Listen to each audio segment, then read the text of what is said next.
Sí, muy buenas tardes para todos. 22 de julio del año 2020, 5:24 de la tarde.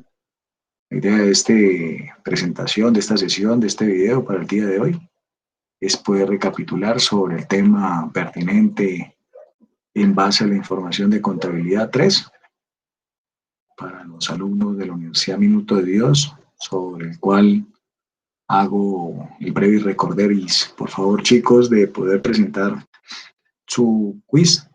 Recuerden que estamos abonando tema específico en las unidades 3 y 4 en el estudio de los elementos de los estados financieros en base a la información junto con un contexto de normas internacionales. Y para ello, pues el día de hoy, pues la idea es integrar varios conceptos a través de unas referencias, después de haber enviado material complementario en información pertinente en base a lo que respecta al estudio de los estados financieros, junto con no olvidar las contabilizaciones, para mezclar, pues, lógicamente, el análisis cualitativo, cuántico, de cada una de las operaciones, tanto comerciales, administrativas, financieras, del orden tributario, entre otras.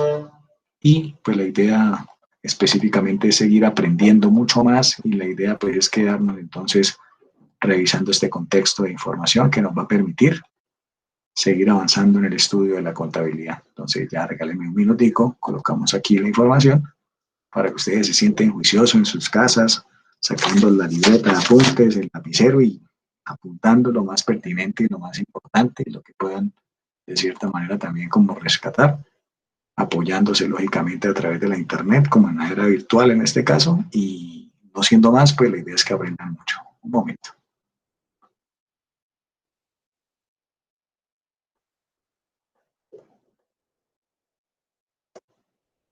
¿Qué aspectos contables fueron regulados por el decreto 2270 de 2019 en cuanto a la en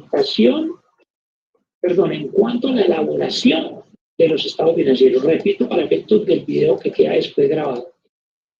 ¿Qué aspectos contables fueron regulados por el decreto 2270 de 2019 en relación con la elaboración de estados financieros?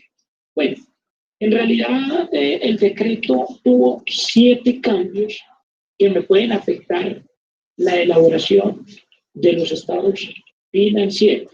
Claro. Como esta pregunta se graba de manera independiente para nuestros videos en la nube, yo les voy a decir cómo encuentran y cuáles son los 7 cambios más importantes del decreto 2270.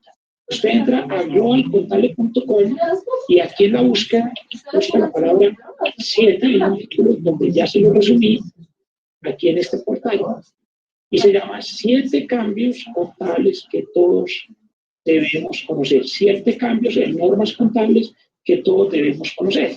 Entonces aquí me dice cuáles son los 7 cambios que trajo el decreto 2270 del año 2019 y dice lo siguiente, dice, este decreto actualiza los textos vigentes de las ley completas, ¿sí? ¿Ok? Y por lo tanto los incorpora en el decreto 2420 de 2015. En cuanto a la entidad del grupo 2, ellas continúan con el decreto 2483 del 2018, que también está incorporado en el decreto 2420, ¿sí? Y también actualiza, dijimos que entonces actualiza las leyes completas y también las normas de auditoría. Y las entidades del grupo 3, esas sí no tienen ningún problema porque esas no aplican NIF, sino contabilidad simplificada. Pero miremos cuáles son los 7 cambios puntuales.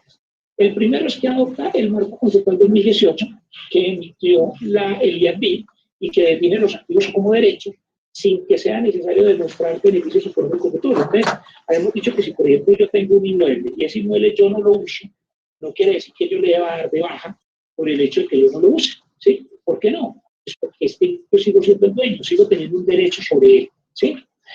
Tampoco debo reconocer los activos que recibo como dato o usufructo, porque pues así lo había dicho el Consejo Técnico de la Contabilidad Pública desde el año 2015 en el concepto 172 y en el concepto 0647 del año 2019 me dice los activos se reconocen es no porque generen un beneficio económico futuro, sino porque generan un derecho. Entonces yo puedo reconocer como activos desde obras de arte, aportes en actividades sociales, hasta cualquier otra cosa que yo pueda alegar que allí tengo un derecho. Y la razón por la que eso se hizo es porque la OCDE, la Organización para la Cooperación y el Desarrollo Económico, presionó al IAB para que hiciera este tipo de cambios porque mucha gente llevaba todos este tipo de bienes al gasto y terminaban no haciendo las partidas conciliatorias y por lo tanto terminaban erosionando las bases fiscales, es decir, terminaban pagando menos impuestos. Claro, compraban una porción de que le decían eso es gasto, pero la NI dice que es gasto, y para los tributarios pues también debemos en el gasto porque nos escudamos en la norma contable. Entonces, el IAB se vio, digamos, forzado por requerimientos de la OCDE a cambiar la definición de activo, lo que nos devuelve de cierta forma a lo que ya teníamos en Colombia. Puedes profundizar en el artículo que se llama el final de la contabilidad financiera, elaborado por Samuel Alberto Mantilla. Lo puedes buscar en Google así. El punto 2 es que el nuevo decreto 2270 introduce la CINIC 23 sobre incertidumbre en los tratamientos del impuesto a las ganancias. Básicamente lo que me dice esta CINIC 23 es que todas las entidades tienen que hacer una auditoría tributaria con los mismos criterios que lo hubiera hecho la administración de impuestos. Vamos a hacer un curso de auditoría tributaria sobre esto muy prontamente, sobre aplicación especial de la CINIC 23, y esto me implica revelar todas mis posiciones financieras inciertas, es decir, todos los riesgos que yo tengo en materia de aplicación del impuesto sobre la renta, del mínimo que me decía la 1048 de IUSLAB. Entonces, ahí está el resumen, digamos, en el artículo que les relacioné. Un tercer punto, me dice allí el artículo que les recomiendo sobre esto, es que el decreto 2270 también adopta un cambio importante en el concepto de materialidad, está mucho más vinculado a riesgos. Modificó el párrafo 7 de la NI 1 y toda la NI, diciendo que la información es material si omitirla, presentarla de manera equivocada o oscurecerla, razonablemente se podría esperar que influyan las decisiones de los usuarios. Digamos que, en resumen, este asunto se puede consultar en el artículo de Samuel Alberto Mantilla sobre esto, que lo puede buscar ahí en internet, pero en resumen vincula mucho más el tema de riesgos. Es muy difícil manejar el tema aquí directamente, pero queremos hacer un curso de algunos temas que me incluyen lo de la materialidad, cómo calcular correctamente la materialidad. Bueno, pero puedes ampliarlo en el artículo de Samuel Alberto. En el punto 4 dice que actualiza las normas de aseguramiento vigentes en Colombia. Básicamente, las que están allí actualizan las NAI. Recuerdo que las NAI las deben aplicar todas las entidades del grupo 1. ¿Sí?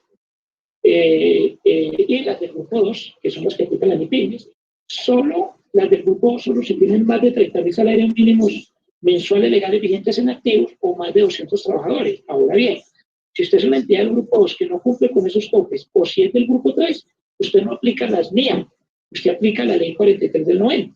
Y pues básicamente aquí en el artículo me dice que en este resumen muy rápido del decreto 2270 del 2019, nos dice que se actualizaron la NIA 250, la NIA 720, la NIA 800, la NIA 805, la NIA 810 y la ISAE 3000. También me recuerda que la NIA 701, que es sobre cuestiones claves de auditoría, se aplica para los estados financieros del 2019 solo para las empresas que cotizan en la bolsa, ¿sí? Solo para las que cotizan en la bolsa. Si para las demás hay un periodo de transición de 2 años. ¿Sí? Bueno, ¿qué más me dice la norma? El punto 5 es que me anexa la norma internacional de control de calidad, un modelo de manual y un modelo pues, de calidad y un modelo de manual de ética. Hay que adaptarlos a cada caso. Hay que mirar el tema de salvaguardas de cada caso. No se trata de copiar el modelo. ¿No? Hemos encontrado que en las visitas de la Junta Central de Contadores, muchos contadores tienen sus llamados de atención, todavía no hay sanciones en estas visitas, pero sí llamados de atención, porque no han venido implementando correctamente la norma de calidad. Y pues esto lo que les implica es una sanción en caso de reincidencia. Entonces, es muy importante que lo mires. La única crítica aquí que algunos han hecho, como el doctor Daniel Sarmiento, con toda razón, es que este código de ética quedó desactualizado porque internacionalmente existe una cuarta parte sobre normas internacionales de independencia que el Consejo Técnico no incluyó, que porque no está traducido al español. El punto 6 es que adiciona un anexo sobre estados financieros extraordinarios. sobre el tema de verificación de afirmaciones, pensiones de jubilación y normas sobre registros y libros. Allí usted va a encontrar cada uno el detalle de esto. Por ejemplo, que copia el artículo 57 del 2649 de 1993 sobre afirmaciones de estados financieros extraordinarios, que es un estado financiero especial. Crea una nueva excepción en la aplicación de la ley en Colombia en cuanto a pensiones de jubilación, porque lo que me dice es que aplique los cálculos de pensiones, como me lo había dicho el decreto 4565 del año 2010, y mantiene vigente lo dicho por el artículo 90 del decreto 2649 en cuanto a la cuenta de revalorización del patrimonio, que debe permanecer allí en el patrimonio. Y mantiene los mismos artículos de registros de libros. O sea, aclara y reitera que así como en España, Inglaterra y Bolivia, o en otros países, no hay dos libros, uno tributario y uno disque libro NIF, sino que existe un solo libro, y en Colombia también debe ser así, un solo libro oficial que es el de siempre, y en ese mismo libro se registran las diferencias. ¿Sí? Como lo dijo el concepto 577 del 2014 del Consejo Técnico, y como lo ordena el artículo 772-1 del Estatuto Tributario, en Colombia más temprano que tarde se tendrá que entender que la contabilidad es y será una sola, y que no es técnico usar 2 y hasta 3 libros, como se observa en muchas empresas. Yo solamente los invito a que lean el libro globalcontable.com libro. Ahí en Global Contable usted se encuentra un libro que me habla de cada una de las partidas conciliatorias y por qué el decreto 22 está reiterando que no tenemos que llevar 2 libros de contabilidad, sino un único libro con diferencias. Sí, que es lo que se hace en el mundo. Eso ha sido un tema muy polémico en Colombia. Yo tengo incluso una demanda por ahí en la Junta Central de Contadores por ese tema, porque he opinado sobre esto. Y me parece pues, que el tema es muy complejo, porque se mueven demasiados intereses en estas cosas, pues intereses académicos, donde uno le interesa mostrarle a la gente la experiencia que uno ha tenido con la multinacional.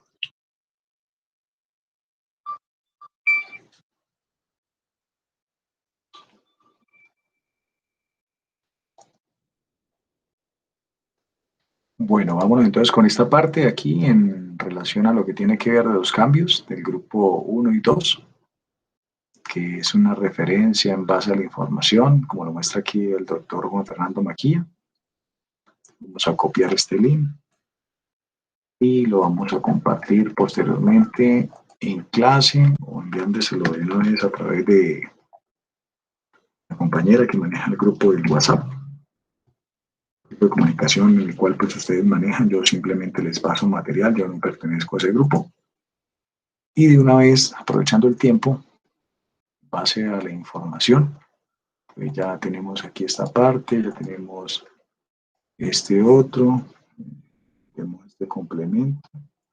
Y vámonos de una vez entonces con el doctor Carlos Arturo Rodríguez, quien nos va a informar acerca de las NIF y los impuestos en base a los últimos cambios y modificaciones pertinentes en base a la norma, ¿ok?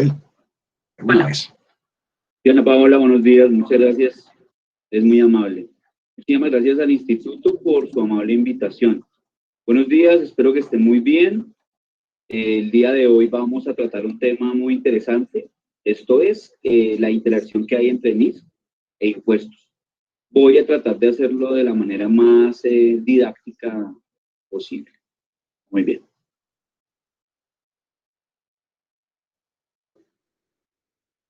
¿Cómo interactúan las NIF y los impuestos?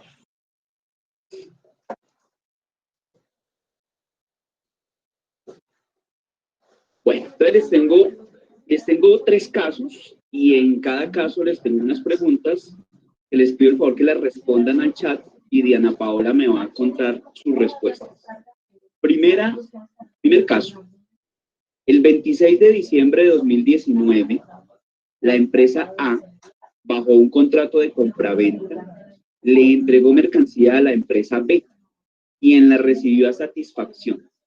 La empresa A no emitió la factura de venta, pero lo hizo en enero de 2019. Perdón, de 2020. Es decir, La empresa A vende bienes, los entrega, se los reciben a satisfacción, no hace la factura en diciembre de 2019, pero emite la factura en enero de 2020.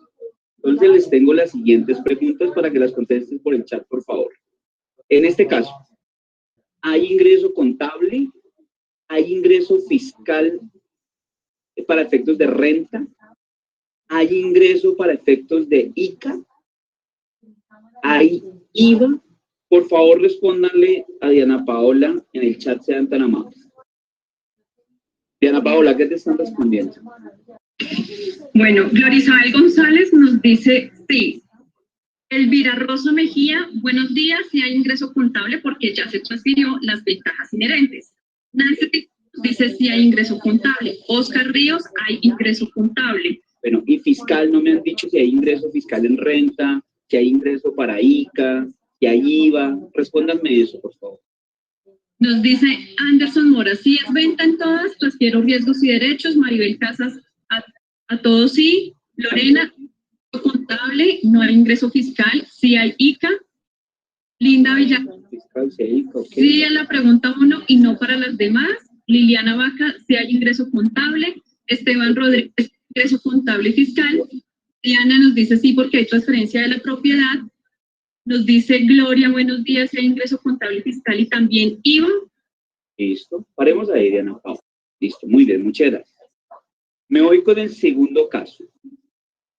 El 27 de diciembre de 2019, la empresa X, bajo un contrato de prestación de servicios, terminó la prestación del servicio contratado por la empresa Y, quien lo recibió a satisfacción. La empresa X no emitió la factura de venta en 2019, pero lo hizo en enero de 2020. Este es un caso diferente porque es la prestación de un servicio que se terminó 100%. Preguntas. ¿Hay ingreso contable? ¿Hay ingreso para efectos de renta? ¿Hay ingreso para efectos de ICA? ¿Hay IVA? Supongo que la mayoría me están diciendo que si hay ingreso contable. Yo quiero que se enfoquen un poco más en ¿hay ingreso fiscal para renta? ¿Hay ingreso fiscal para ICA? ¿Hay IVA? Diana Paola, ¿qué te están diciendo? Bueno, entonces nos dice Elvira Rosa, si hay ingreso contable fiscal por las mismas razones que el anterior.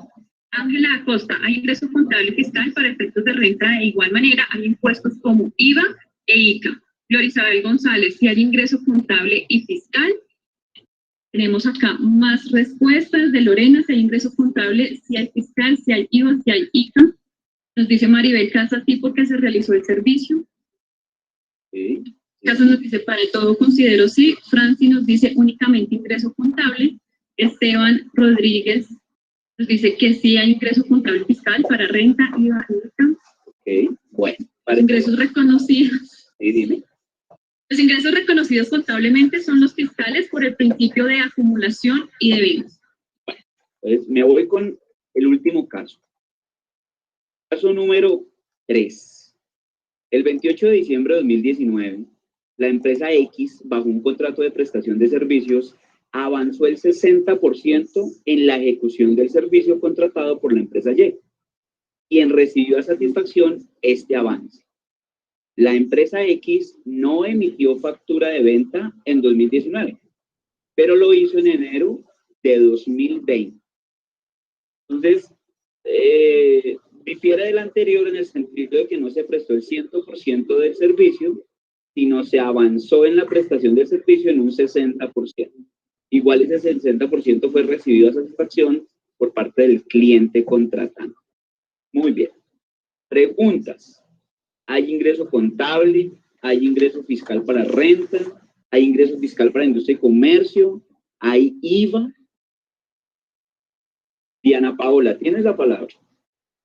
Bueno, nos dicen acá, se reconoce por un valor equivalente en el avance para efectos contables y fiscales. Eso nos dice Elvira Rosa. Ángela Costa se debe reconocer el ingreso por el grado de avance del 60% en este caso, el cual es fiscal para renta, IVA e ICA. Oscar Ríos nos dice, hay ingreso contable fiscal por el avance del 60%. ¿Alguien se dice algo del IVA? ¿Hay IVA? A ver, seguimos revisando. Respóndanme si ahí va, por favor. Sí hay IVA, nos dice Ángela Costa, acá y Marcelo Mañana nos dice no. Hay IVA. Ok, perfecto, listo. Vamos a dejarlo ahí de ese tamaño. Noté en las respuestas que hay respuestas contradictorias. Algunos opinan que sí hay ingreso contable y fiscal, otros opinan que hay ingreso contable más no fiscal, algunos dicen que sí se genera IVA, otros que no se genera IVA, es decir, no tenemos una posición unificada, ¿ok? Entonces, antes de empezar a explicar de fondo el tema y a revisar los casos, quiero traer a colación algo muy importante, porque hoy vamos a romper paradigmas.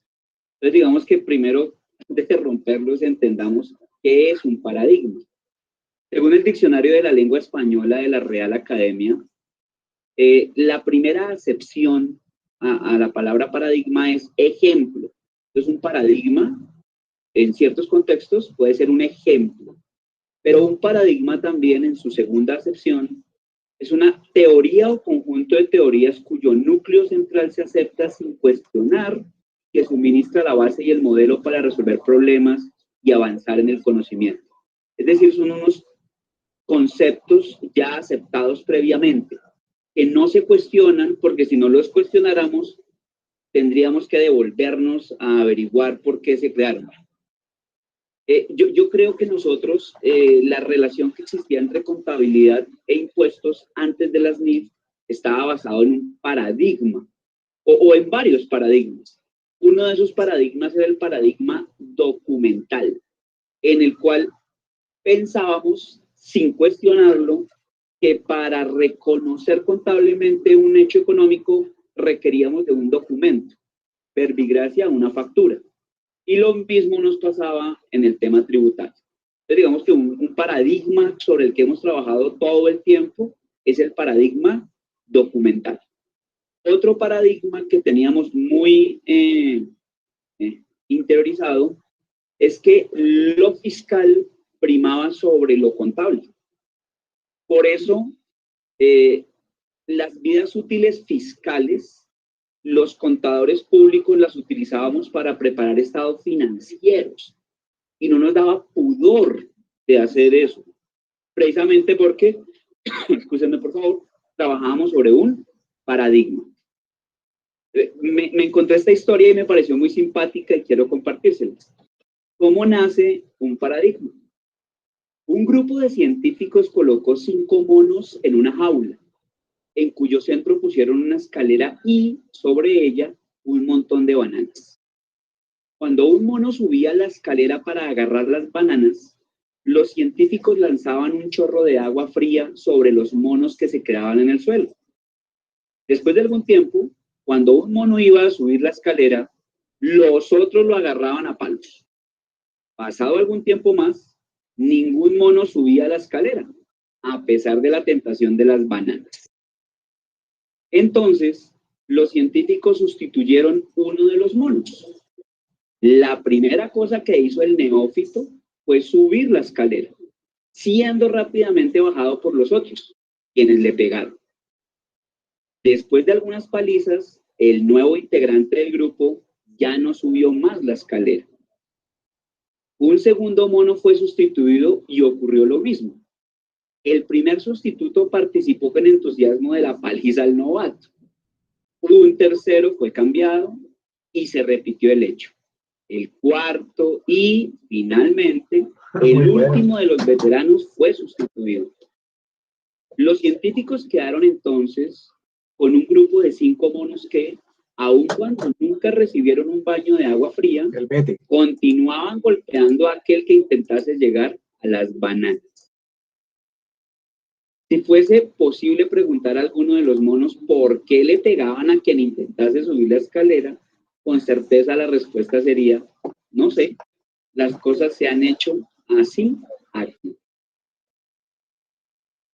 Y la factura.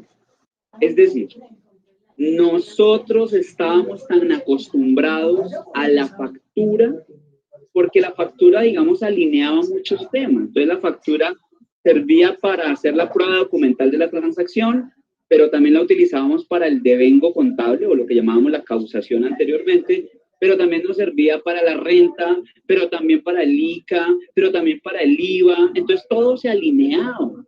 Y digamos que la factura entonces se volvió en ese paradigma. Entonces yo no reconocía un costo o gasto si no tenía la factura, y no reconocía un ingreso si no tenía la factura. Entonces digamos que para poder entender cómo interactúan las NIF y los impuestos, hay que desembarazarse de la factura y hay que romper ese paradigma documental que tanto tiempo nos acompañó. Aunque es paradójico, ¿saben? El decreto 2649 de 1993, donde estaban los principios de contabilidad antes aceptados en Colombia, no decía que el reconocimiento se hacía con la factura. Decía que tratándose de venta de bienes, se hacía con la entrega del bien. Y tratándose de prestación de servicios, se reconocía con el grado de avance de prestación de servicios. Lo que pasa es que nosotros teníamos una cultura documental y, digamos, muy alineados o muy condicionados por lo tributario, que siempre entendíamos que se requería la factura y no hacíamos reconocimientos contables sin factura.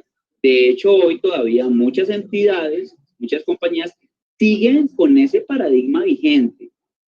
Créanme que sí. En la respuesta lo notamos. Bueno, entonces vamos a empezar a solucionar los problemas. Escúchenme. Primer problema. ¿Hay ingreso contable en cada uno de los 3 eventos o casos que les presenté? ¿Hay ingreso contable?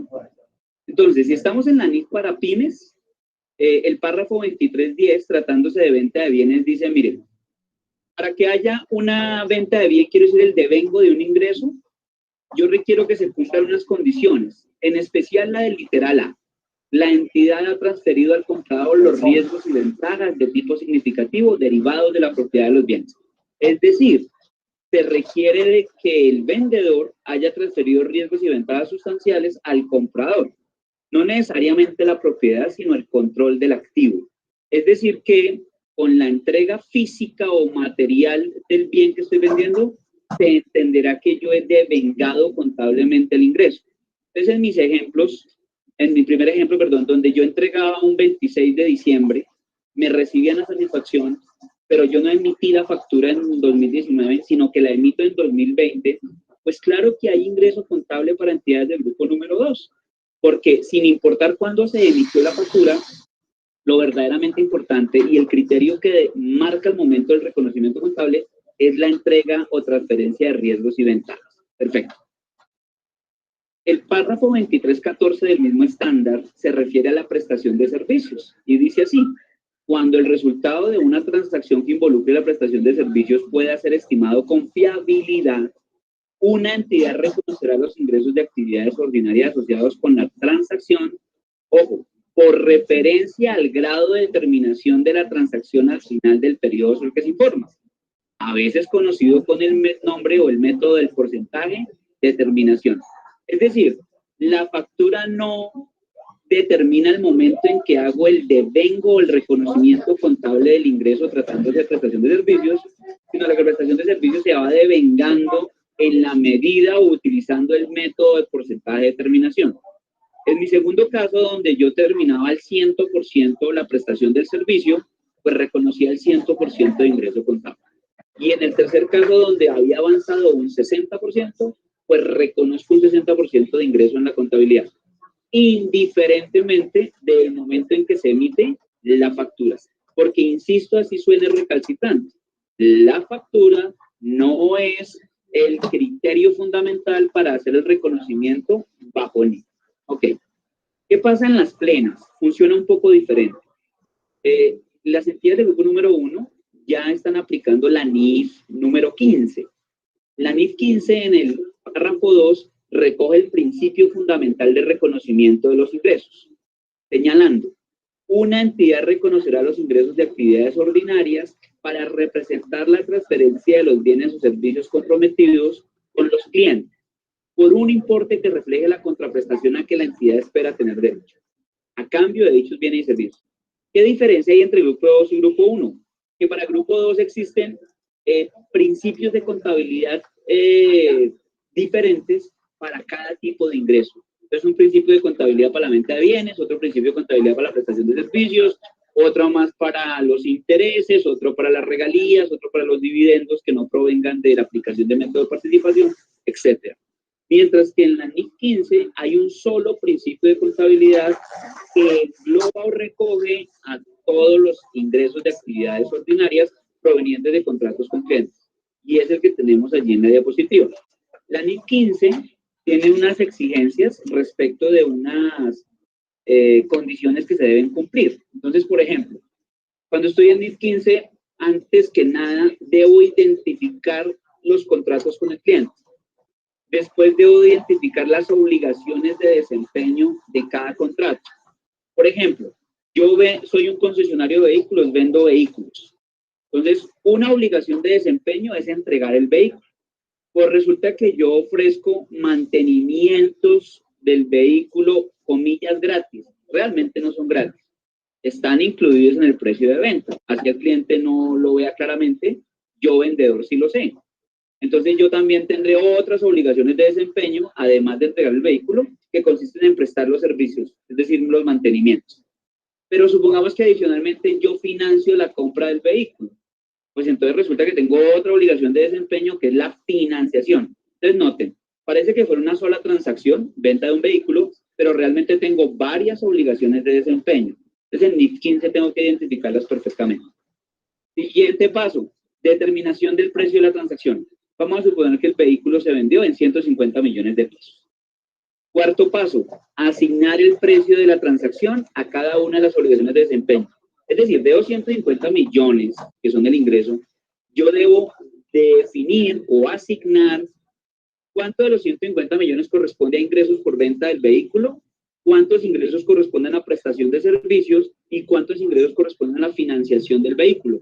Así el cliente vea un solo valor, ¿verdad? Es una sola transacción, pero hay tres operaciones, digamos, allí subyacentes. Entonces, debo asignar el precio de esa transacción a cada una de esas obligaciones de desempeño. Y por último, debo reconocer los ingresos cuando o a medida que la entidad satisface las obligaciones. Esto es, cuando entrego el vehículo y salen allá por la puerta del concesionario con su vehículo nuevo, entonces en ese momento yo devengo el ingreso por venta de bienes. Pero solo cuando preste los servicios, entonces cada 6 meses en mi ejemplo, devengaré el ingreso por prestación de servicios. Y como estoy financiando la compra del vehículo, pues entonces utilizando el método de la tasa de interés efectivo, ¿cierto? Y poco a poco, yo devengaré mes a mes el ingreso por intereses. Entonces digamos que desde toda óptica, sea grupo número 1 o grupo número 2 o incluso grupo número 3, la factura de venta o documento equivalente no marca el momento o no es el criterio fundamental para determinar si devengo un ingreso contable. ¿De acuerdo? La factura, digamos, para este caso es una anécdota. Muy bien. Diana Paola, cierro el tema contable. ¿Tienes alguna pregunta por ayuda? Sí, señor, tenemos bastantes. Vamos a dar paso. Entonces, Nancy Rincón nos dice, en el caso de recaudo de cuotas de asociados de cooperativas que son ingresos y no se facturan, pero se reintegran en servicios, más nunca son devueltas porque se usan para cubrir costos, ¿se reconocen como ingreso realizado contable? Sí, pero deben tener cuidado con lo siguiente porque en el sector cooperativo, digamos, existe una excepción en el tema de los aportes sociales. Y es que los aportes sociales normalmente son patrimonio, ¿no? Entonces hay que tener cuidado con esa característica. Ahora, si es por prestación de otro tipo de servicios y no se están facturando por lo que entendí, sí es un devengo contable con la prestación del servicio en sí mismo. ¿Qué otra tiene? Diana Paola, vamos a hacer como unas 4 o 5 preguntas, ¿vale? Listo, sí, señor. Quintero nos dice, ¿cómo sería el ingreso cuando son obras de construcción en grupo 1? ¿Contratos de construcción? Ok, entonces depende, ¿no? Depende. Yo puedo estar en 2 escenarios. Primer escenario, yo construyo y vendo lo que construyo. Entonces yo construyo apartamentos y vendo esos apartamentos.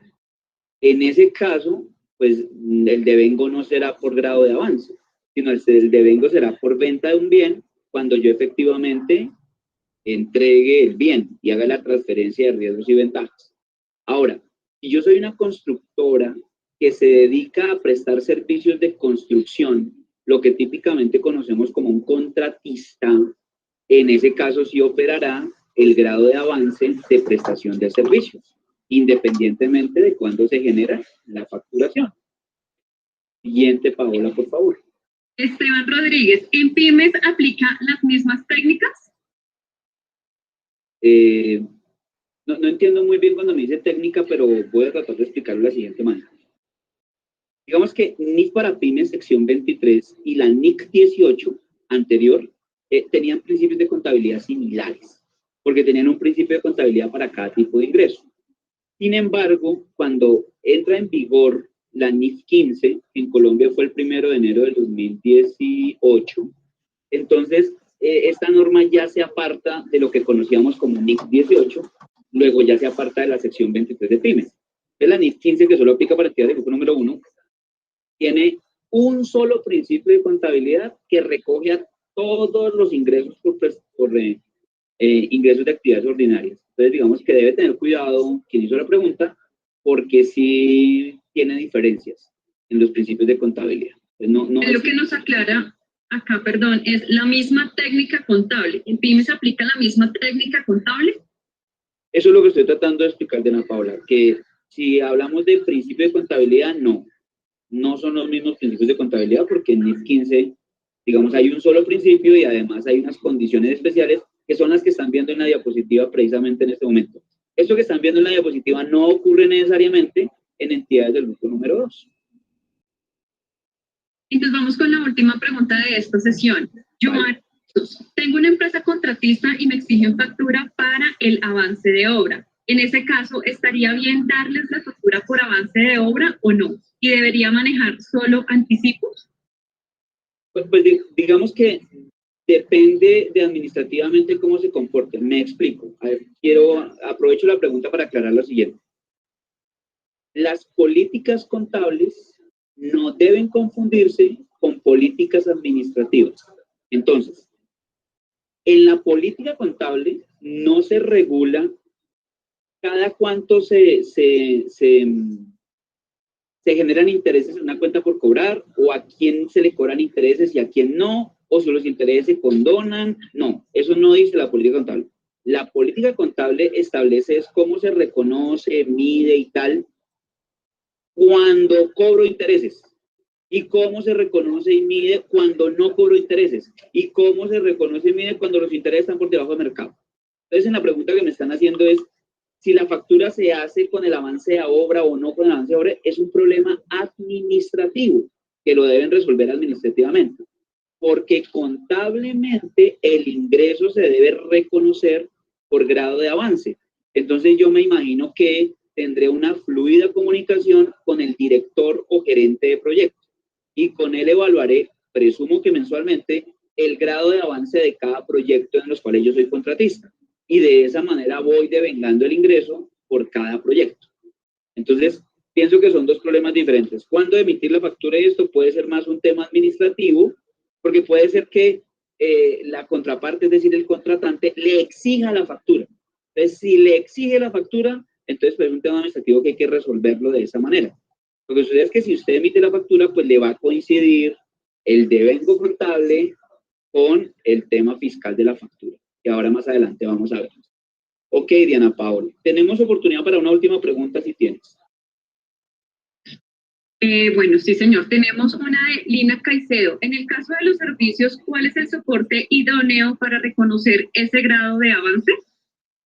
Voy a responder como responden los abogados.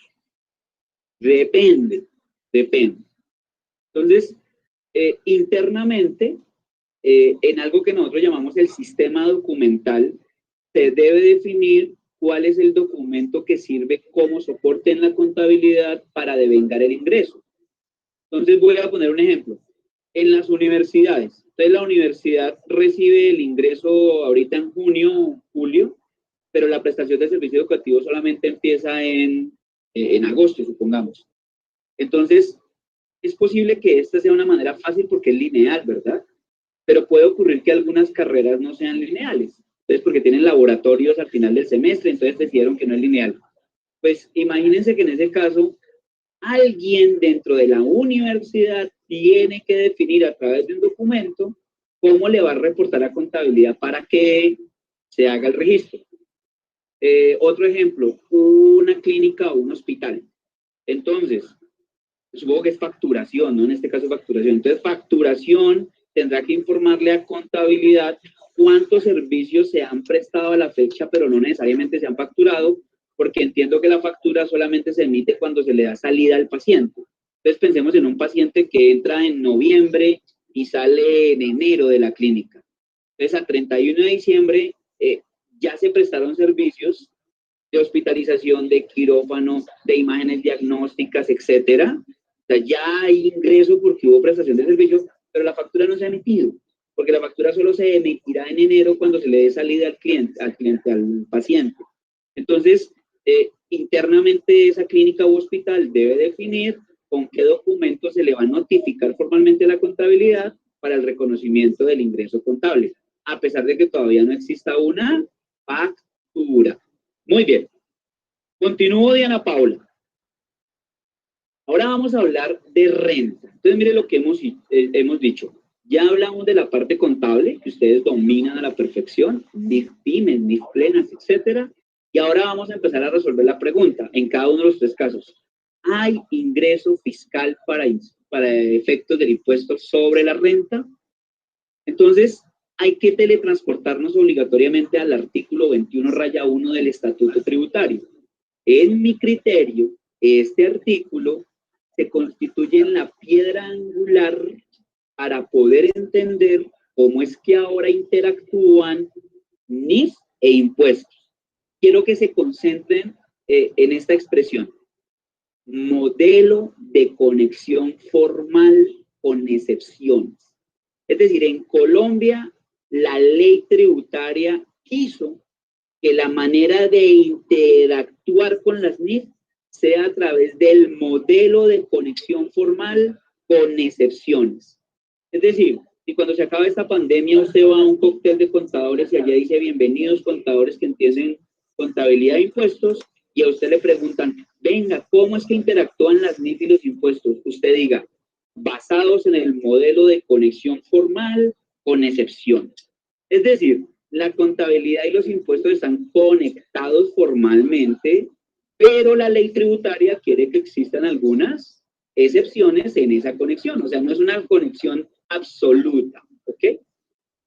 Entonces el párrafo 21 el artículo 21-1 del Estatuto Tributario dice así, marco técnico normativo contable. Ojo que lo voy a leer con total cuidado.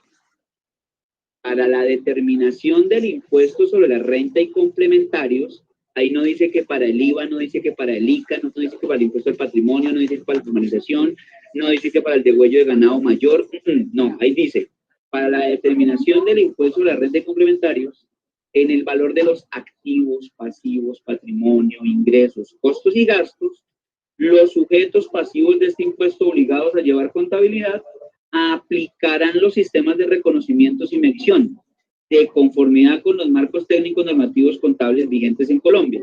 Es decir, si el artículo hubiese llegado hasta ahí, lo que estaría diciendo es que para usted saber el valor fiscal de activos, pasivos, ingresos, costos y gastos, pues simplemente se remitiría a la contabilidad NIF y listo.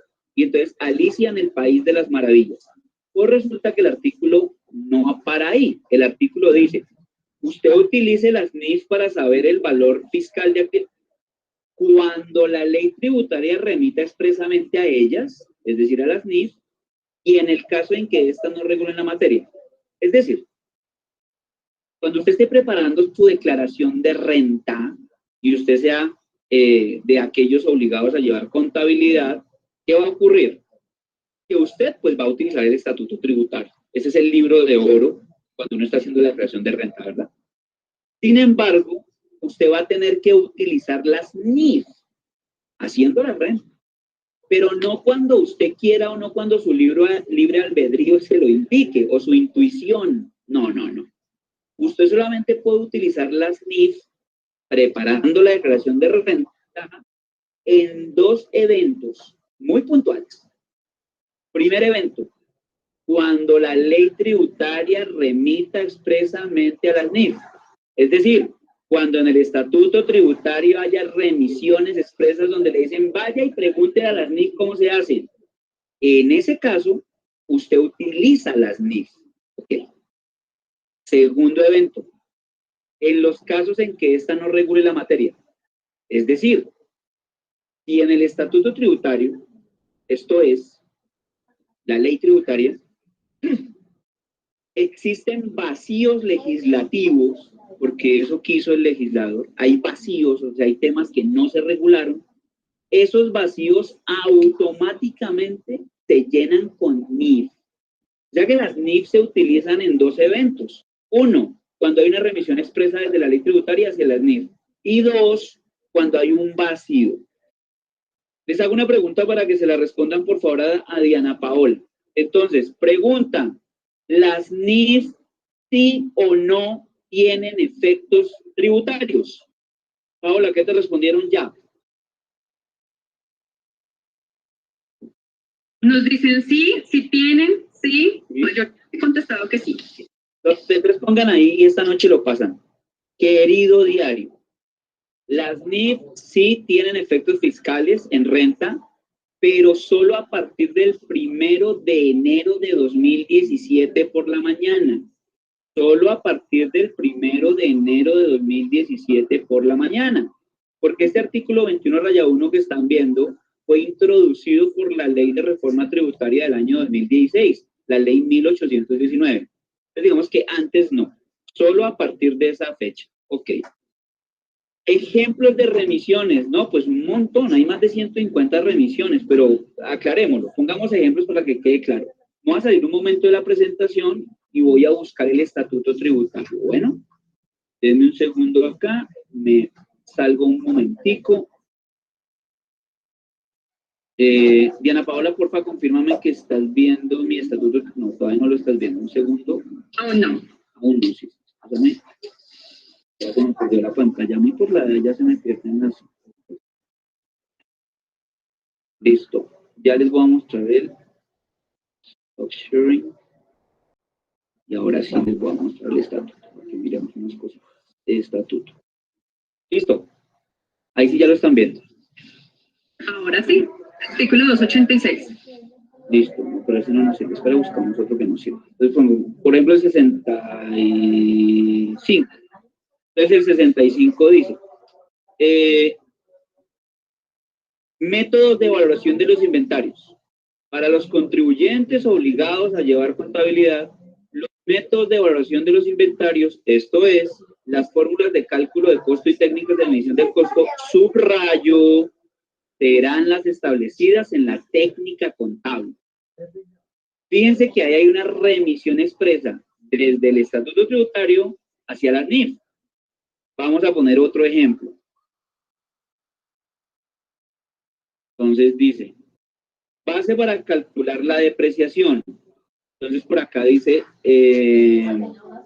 para efectos del impuesto sobre la renta y complementarios, el valor residual y la vida útil, estamos hablando de los activos fijos, se determinará de acuerdo con la técnica contable. Es decir, otra remisión desde las NIF desde los impuestos hacia las NIF. Y como estas hay más de 150 remisiones. Entonces, es muy importante tener claro ese tipo de remisiones. Hay otras remisiones que no son así de directas, sino que se hace a través de expresiones técnicas. Me explico. Por ejemplo, el artículo 60. Le buscamos por acá el 60. Entonces el 60 dice, no se vayan a mover. Ya, acá está. Entonces dice, clasificación de los activos enajenados. De los activos enajenados se dividen en movibles, fijos, inmovilizados y tal. Y dice por acá, son activos movibles los bienes corporales muebles o inmuebles, y los incorporales que se enajenan dentro del giro ordinario de los negocios, de contribuyente y tal. Y en el parágrafo dice, para los contribuyentes obligados a llevar contabilidad, los activos movibles corresponden a los inventarios. esa definición de inventario no la van a encontrar en el estatuto tributario. Es una definición que hay que ir a buscar a las NIF. Entonces, fíjense que ahí no hay una remisión directa o expresa, sino que es una remisión vía técnica contable, es decir, las expresiones técnicas que utilizamos en la contabilidad, a veces el estatuto las utiliza. Pongamos otro ejemplo, vámonos para el artículo 90, por ejemplo. Es el 90, que es la determinación de la renta bruta en la enajenación de activos. Por aquí más adelante hay una disposición cuando habla del valor intrínseco de las acciones. Denme un segundo, lo buscamos por acá. No se vaya. Acá, mire, dice. Sin perjuicio de lo previsto en este artículo, cuando el activo enajenado sean acciones, cuotas de interés social, de sociedades o entidades inscritas en bolsa y toda la cosa. Y por acá más adelante dice, se presume que el precio de enajenación no puede ser inferior al valor intrínseco. Entonces, noten que no me están remitiendo directamente a las NIF, pero pues en el estatuto tributario no está la definición de valor intrínseco. Esa definición de valor intrínseco tengo que ir a buscarla en la técnica contable. Bueno, y por último, tratándose de esas remisiones, hay algunas que son omisiones de regla. Omisiones de regla. Vamos a poner un ejemplo. El artículo 69 del estatuto, por ejemplo. Denme un segundo, lo buscamos acá. Artículo 69 del estatuto. Determinación del costo fiscal de los elementos de propiedades, planta y equipo. Entonces, fíjense que dice, para efectos del impuesto de renta y complementarios, el costo fiscal de los elementos de propiedades, planta de equipo, propiedades de inversión, para los contribuyentes que están obligados a llevar contabilidad, será el precio de adquisición, igualito que el NIF, más los costos directamente atribuibles. Costos directamente atribuibles. Fíjense que ahí no me está diciendo, váyase a las contabilidades NIF, no. Pero resulta que en el estatuto no están definidos esos costos directamente atribuibles a la adquisición del bien. Entonces, pues me toca ir a acudir a la técnica de contables porque donde está resuelto ese problema. Entonces, fíjense que aquí hay una omisión de regla, es decir, el estatuto no lo resuelve, tampoco me hace una remisión así súper expresa, pero yo sé que por omisión de regla me toca ir a buscar la solución en contabilidad financiera. Otro ejemplo sería este. En NIF, tratándose de inventarios, sí está la determinación del costo de cuando yo tengo productos conjuntos o subproductos. O sea, en mi producción tengo productos conjuntos o subproductos. Eso fiscalmente no está resuelto en ninguna parte. Entonces, digamos que por omisión de regla, entonces yo tendría que ir a buscarlo en las NIF. Muy bien, voy a volver a mi presentación otra vez. Me salgo del estatuto. Ok, ya estoy de nuevo en la presentación. Entonces, esta diapositiva, por favor, es los ejemplos de remisiones y le dejo ahí la referencia normativa. Ok, continúo. El artículo 21 raya 1 tiene 6 parágrafos. 6. De estos a mí me interesan hoy 2. El primero y el último. Me parece que para lo que estamos haciendo hoy son súper importantes. Entonces, el parágrafo primero del artículo 21 raya 1 dice así: los activos, pasivos, patrimonio, ingresos, costos y gastos deberán tener en cuenta la base contable de acumulación o devengo. Ojo, que esto no lo está diciendo la norma contable.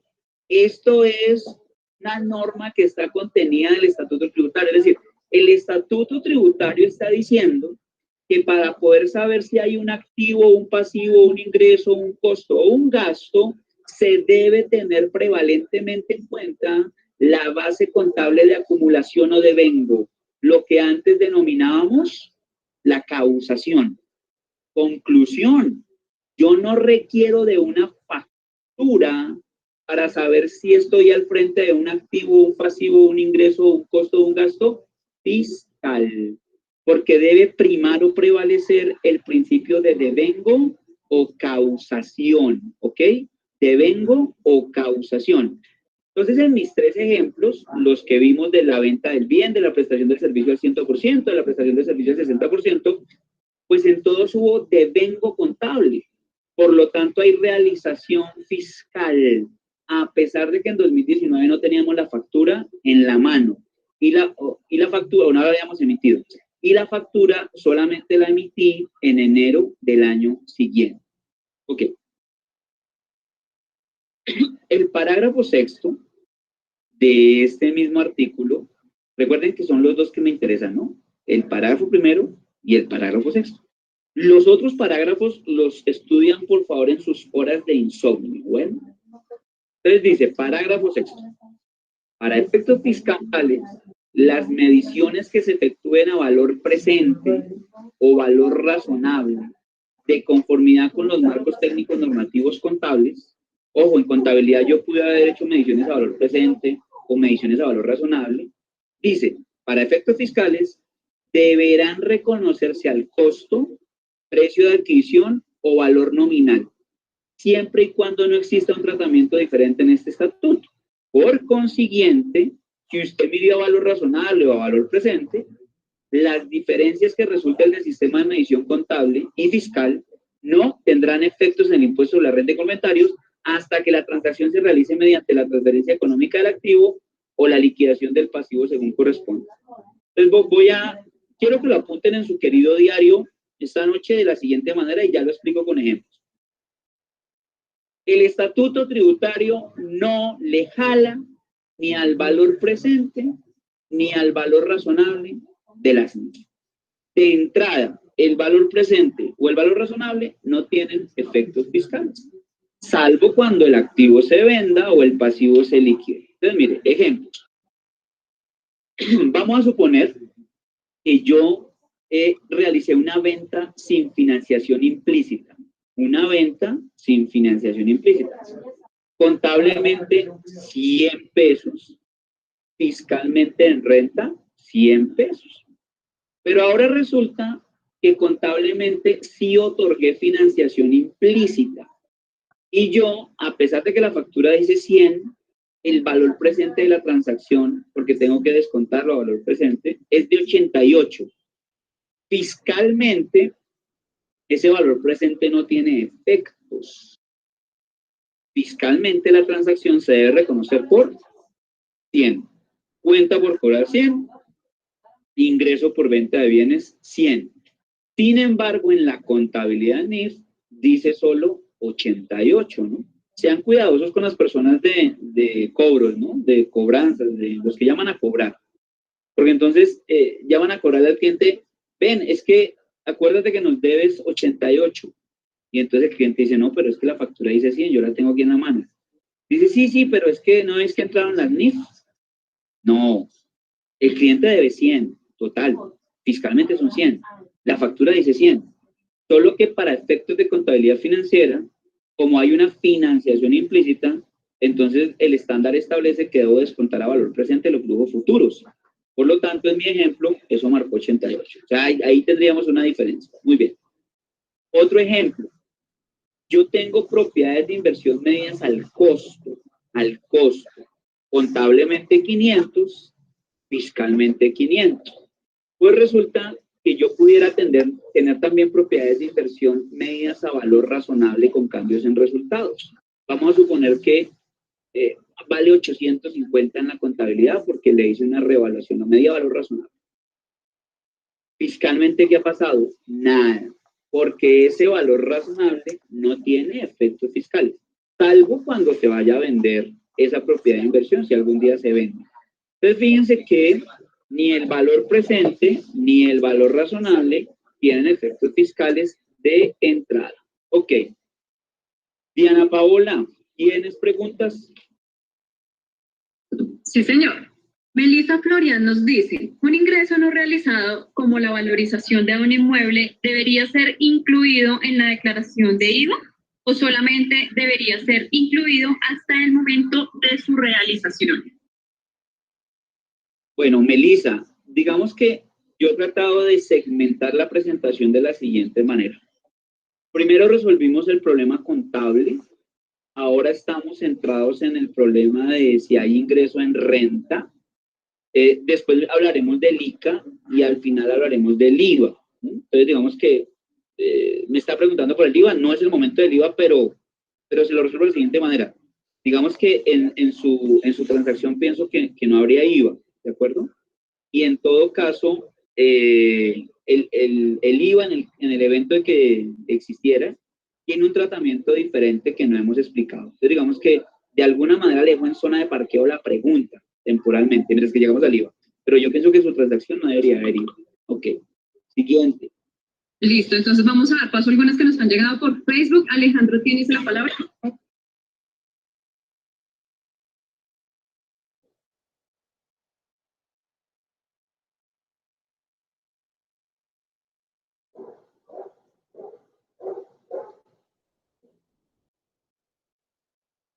El soporte de cualquier transacción.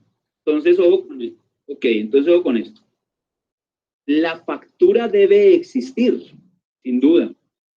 Pero lo que sucede es que la factura no necesariamente debe ser del mismo año grabable en la cual se hizo el devengo. Más adelante, cuando lleguemos al IVA, vamos a invocar los artículos del Estatuto Tributario que explican esta circunstancia. Por ahora quiero anticiparme y quiero decirle que pues, vamos a revisar el artículo 771 rayados del Estatuto y su parágrafo. Pero digamos que para efectos probatorios, efectivamente debe existir la factura o el documento equivalente, sin duda.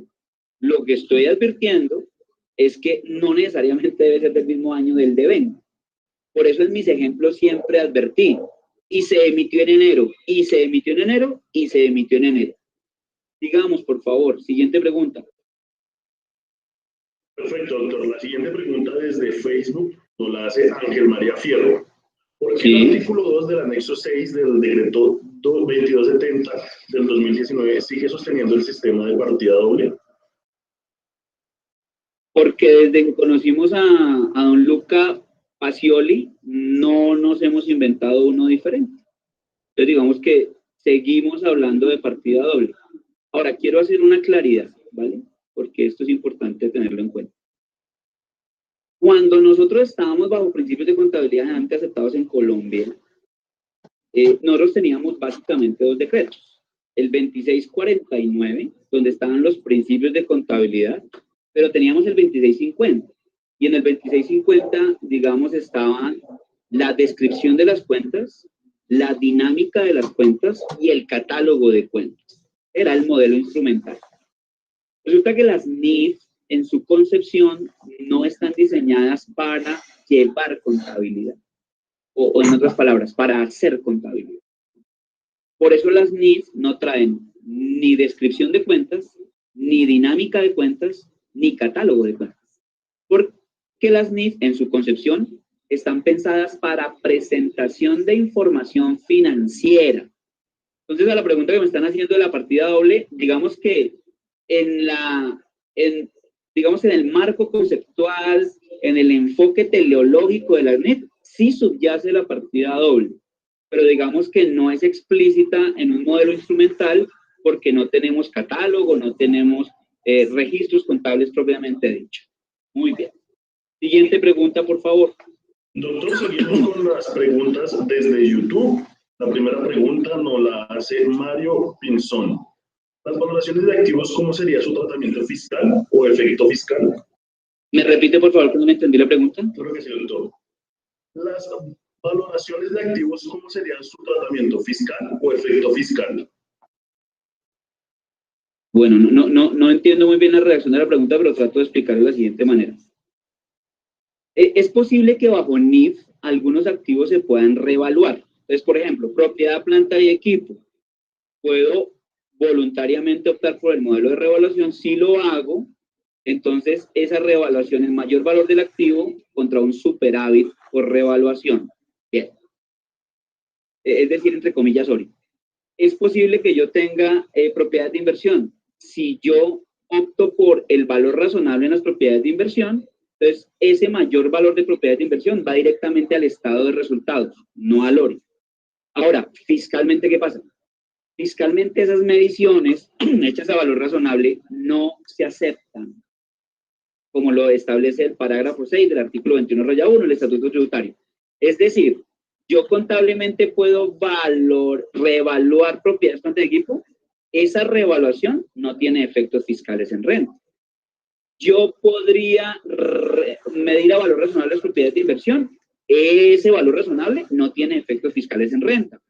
yo podría medir mis activos biológicos a valor razonable.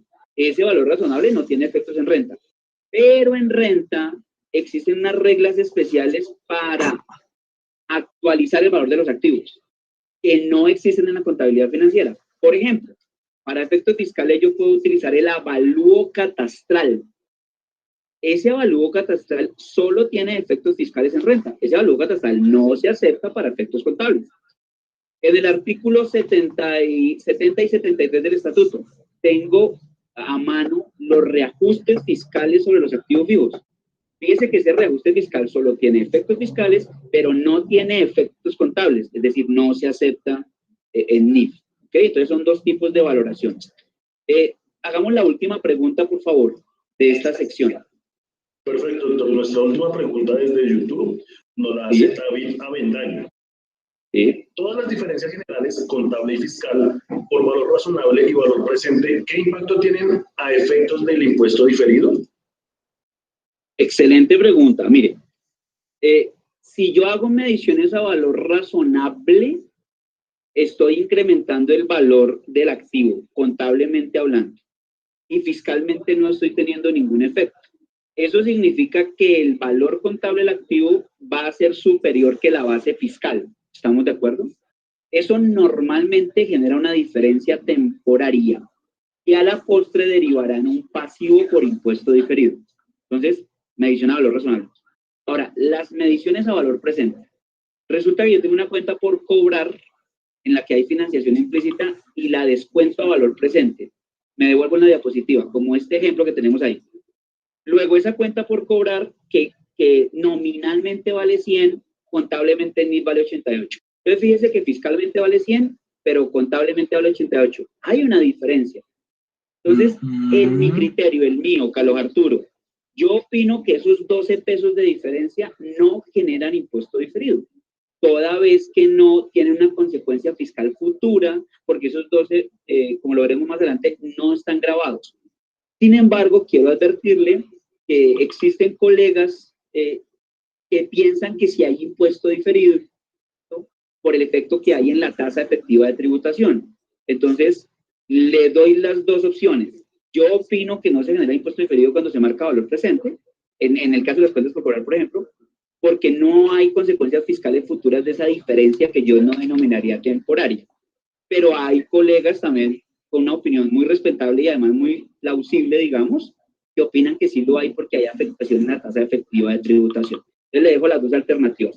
Recuerden mi primera diapositiva que puse cuando empezamos hoy, que decía, ¿cómo es? Asegúrate de enseñar a dudar de lo que enseñes. Entonces no se crean tampoco todo a pie juntitos. Diana Paola, te doy la palabra. Bueno, así es, vamos a hacer un receso de 2 minuticos para que nos tomemos el cafecito y podamos estirar las piernas y las manos. También queremos extenderles cordial invitación para nuestra segunda temporada de eventos tributarios, los eventos express, que los hemos llamado así. Arrancamos. Bueno, entonces en ese orden de ideas tenemos para la próxima semana lo respectivo a la segunda tanda o segunda parte de este fabuloso video. Entonces, no siendo más, ya pues próximamente lo colgaré a través de la página. Espero que les haya gustado. Muchas gracias. Ahí pues vamos intencionando el tema en relación al tema de la NIF y nos estaremos viendo entonces en clase. Mil gracias.